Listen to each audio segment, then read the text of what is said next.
சூப்பரா இருக்குது. விஜயகாந்த் மறுபிறவியா பார்த்த மாதிரி இருக்கு. படம் அருமையா இருக்கு. படம் சூப்பரா இருக்கு.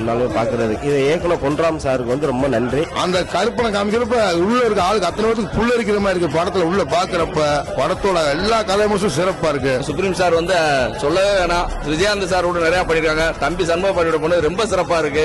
சூப்பரா இருக்கியா? சூப்பரா இருக்கு. நல்லா நடிச்சிருக்காங்க. மிகவும் சிறப்பாக உள்ளது. யுவன் சங்கர் ராஜா மியூசிக்ல ஒவ்வொரு இடத்துலயும் நல்லா சிரிக்கி இருக்காப்ல. காமெடி நல்லா பண்ணிருக்காங்க. உண்மையில அந்த காமெடி நல்லா அருமையான காமெடி பண்ணிருக்காங்க. மதுரைக்கே ரொம்ப பெருமை சேர்த்து கொடுத்திருக்காங்க.